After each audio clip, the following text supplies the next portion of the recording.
Welcome, folks. I'm Jabby Kuwait, joined by STEPH. Hello. What up, bruh? What up? We're looking at the original Daenerys finally speaks out about why she never liked Game of Thrones. This is from Talking Thrones, the YouTube channel. This will be the first video I am seeing from them. If you guys enjoy it, make sure to hit the subscribe button, bell icon, all notifications on their channel, as well as this one, please, for introducing you to them. So let's jump into this. Here we go.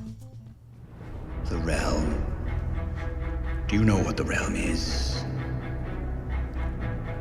It's the 1,000 blades of Aegon's enemies. A story we agree to tell each other over and over till we forget that it's a lie. What's up, ladies and gentlemen? Welcome back for another Game of Thrones video. As you all know, Game of Thrones is one of the most successful shows ever created. It's actually one of the very few shows that became a worldwide phenomenon, airing in over 170 different countries. It has broken numerous records for its budget, its viewership, and having the largest cast of characters ever assembled for television. Now, if you're a new fan of Game of Thrones, then there might be some things you don't know about the show. Long before Game of Thrones became a global success, the show was nearly cancelled before its first episode ever aired. What? The original pilot episode for Game of Thrones has almost become a legend in itself. That first episode was so bad, very few have actually seen it.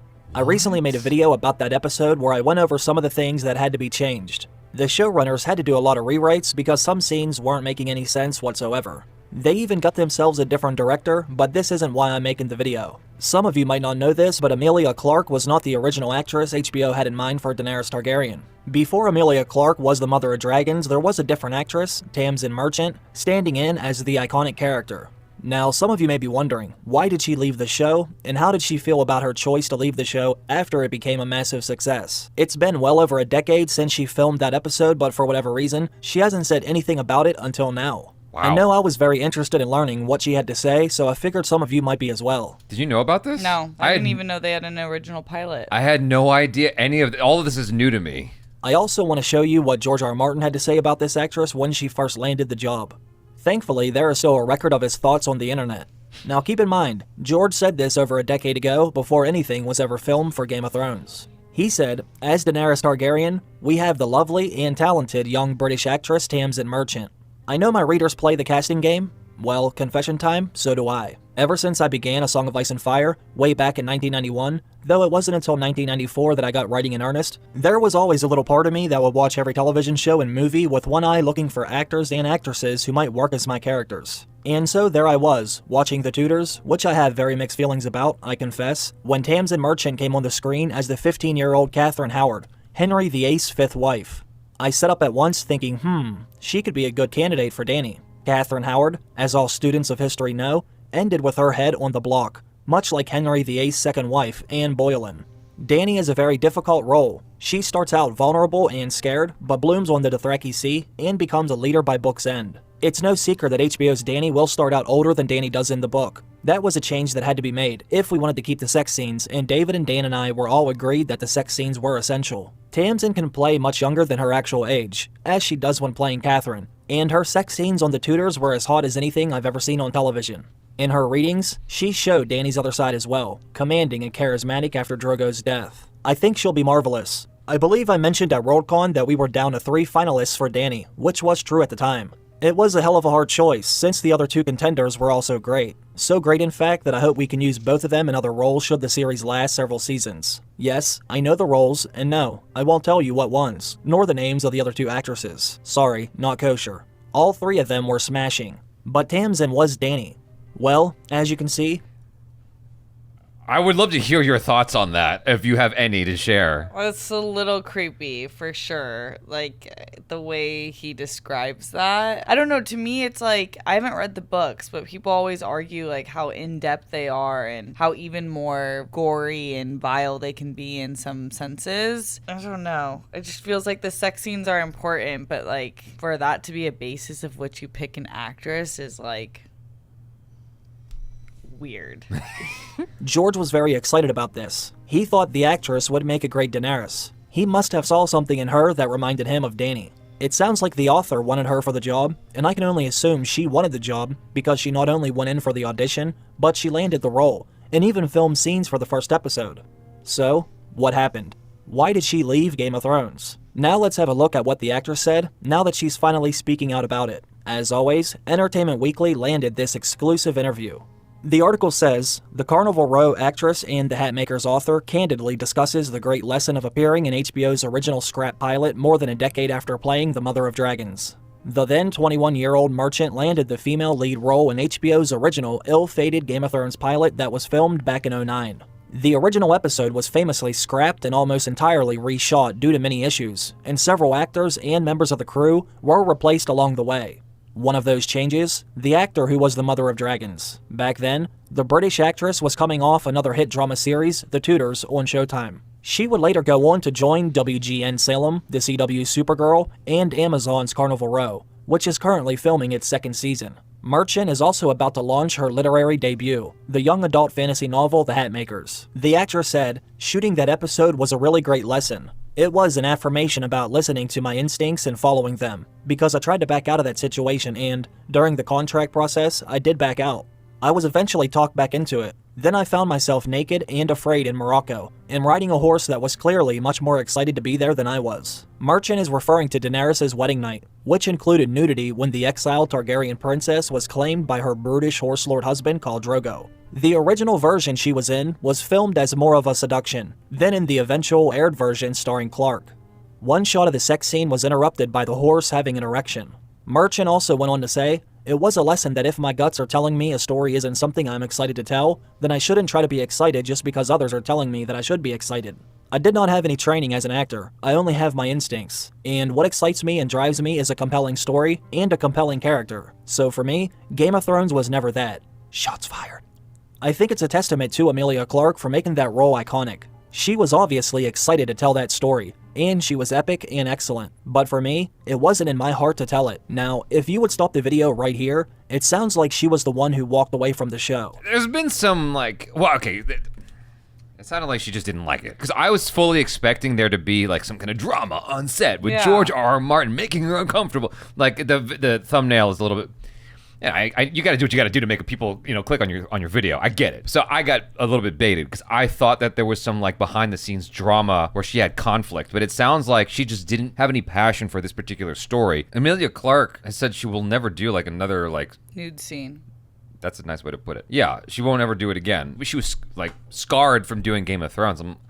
Firstly, I'm like, what did you think you were signing up for? That's number one. Number two is like, what is going on with Game of Thrones where people are feeling this way about the nudity in these shows? I don't know because I'm not there, but you have to create a safe space for your actors and creators and whoever is on set. And so I think that's probably a really delicate line to follow, but you have to do that. So I could see that being super cringe for someone. And you don't know what it's going to look like till it's on. It sounds like she left because she did not want to do it, but that's not what happened. Usually, who originally played whom during the unaired development process of a series being figured out is easily forgotten. But Merchant had the highly unusual experience of watching a show where she had a brief gig that simply didn't work out, slowly grow into the biggest global sensation of the 21st century, and an inescapable brand in everyday life. Yeah, wow. She goes on to say, "It was kind of funny riding to auditions on buses with Emilia Clarke's face on it. Like, oh, my mode of transport is quite interesting today. It's been a thing I felt like I watched unfold, and it's been fantastic for the film industry in Northern Ireland and Croatia, and that has been really great." In Fire Cannot Kill a Dragon, one source noted that calling Merchant to inform her of the recasting decision was the hardest phone call they ever had to make. While HBO executive Michael Lombardo said, "There was a piece of casting we had to rethink. A role that was compromised. We all knew Daenerys' journey was critical. Her scenes with Jason Momoa just didn't work." While co-executive producer Brian Cogman added, "I thought she did a really good job. It's hard to say why things didn't work out. Ultimately, it's obvious Emilia Clarke was born to play that role." So, as you can see, she did not walk away from the job on her own. She left Game of Thrones because she was fired. Now, I'll be honest, it makes me wonder if that's why she said some of the things she did. Almost like she has to convince herself it was for the best. You will see what I mean here in a minute. Merchant then added that when she considers her opportunity on Game of Thrones, she thinks of the story of the red shoes. Merchant says, "It tells a story of this girl who has a pair of handmade shoes, these red shoes that she's made herself. She's walking on her path and she gets taken by this lady in a golden carriage. The lady sweeps her off to this grand life of riches and luxury, and she burns the red shoes that the girl made. All the girl wants is some red shoes and she eventually buys some, and they dance her to death. And for me, I think if I had to get in that golden carriage, if I hadn't been released from my contract, I think it would have taken me to a place far from the creative person that I am today. Also, if I was very rich and famous, I wouldn't have the time to do all the things that my soul needs me to do. Expressing myself creatively is a need that's more important than any amount of riches that I could have gained from that role. If I did, I think I'd just distract myself, but that's just me, not anybody else. I'm very grateful to have claimed my own path to be carving it for myself. So, it sounds like she's very happy she was fired from Game of Thrones because she doesn't want to be rich and famous. At least not on the level she would have gained if she stayed on the show. Now, I do agree with her to some extent, but I also disagree with her as well. I don't blame her for not wanting to be that famous. I would not enjoy getting stopped or followed by cameras whenever I leave my house. That's awesome. The millions of dollars would be nice, don't get me wrong, but I also enjoy being anonymous, or just another face in the crowd. That's one of the reasons I've never done a face reveal. I like that I'm somewhat of an unknown. Now, the reason why I have an issue with her saying this is because she's still an actress. It's not like she walked away from the industry altogether. She could become just as famous as someone from Game of Thrones at any moment. Any one of the shows or movies she has been in since she left Game of Thrones could have made her very famous. When you're an actor, you really can't control what will thrust you into the spotlight. Now, unless you're strictly filming things that are independent or on a very, very small budget, but that's not exactly what she's been working on either. She was on a relatively big series on Showtime, and now she's on another decently sized show on Amazon. Honestly, if she doesn't want to be rich or famous at all, then she might want to consider another line of work. That's true. Then again, maybe that's why she's writing the book, so she can leave the big or small screen. I just think it's easy for her to say all of this now after she was fired from the show. So she was fired because it just wasn't working. Yeah, it seems like the chemistry between her and Jason Momoa the scenes weren't hitting where they wanted to. That's rough. Yeah. Dang, can you imagine? Yeah, it's like you just don't have the chemistry and they picked him over her. It seems like he's more irreplaceable than you in this specific character, or he's doing what we want it to look like and you're not. There's this video on YouTube you can watch about the guy who almost became Anakin Skywalker. The fallout in his life of not getting that role. There's a behind the scenes documentary from like the DVD of The Phantom Menace when they were like narrowing it down to like 3 kids. Jake Lloyd was one of them, and then you had these other 2 kids. One of them was nearly picked, but then Jake Lloyd got the role. And that kid who didn't get picked, who thought he was Anakin Skywalker, he went into this like crazy depression. It wasn't enough that he got rejected from it. He had to see Star Wars everywhere he went. And you don't think about that, like what that might do to a kid afterwards of like constantly being flashed in your face this failure. That's nuts. It's like she talked about going on the bus. It's a Game of Thrones bus on this job she got fired from. Like, oh God, that must have been awful. Yeah, she's really classy. Everything she said was really, really kind and didn't sound bitter at all, which I appreciated. It's like when you see, like if you saw your ex with having a baby and like really happy on Instagram, like you might have to see that once and it might like really set your soul on fire once. Imagine if like you're Star Wars or Game of Thrones and you're just like seeing it everywhere. I'd feel sick. So I know someone who is married to somebody really, really famous from a hit TV show that I grew up with. So she used to date a person who was supposed to be a lawyer. She paid for all of his bills, like the rent and everything. But she was like, she believed in him. I don't know what happened in their relationship, but eventually they broke up and she went off and married this celebrity. And now she's like on People magazine and stuff like that. It's like, can you imagine? Like, that was your girlfriend. You fucked that up. Yeah. And she was like helping you. Yeah. Damn. And then she went off to be with this dude who's like super handsome, super famous, known everywhere as a big celebrity. You hate to see it. I don't know. What do you do with that afterwards? You try to level up your own. Because what it sounded like what she was doing was trying to make these like justifications to herself and to the world. Of like, well, no, this is for the best. Like, this is why it was good. I'm like, I don't know. Well, you got to. You got to. I think I would just own up and be like, look, I got fired and it sucks. And I've had to live with that. I've had to live with the fact that somehow I did something that they didn't like. And, you know, here I am years later. And, you know, Emilia Clarke did a fantastic job. I am jealous, but she did a fantastic job. I don't know. Something like that. She wants to work again, though. Honesty's always the best, but I don't know. No, it's not. You just made a good case for why it's not.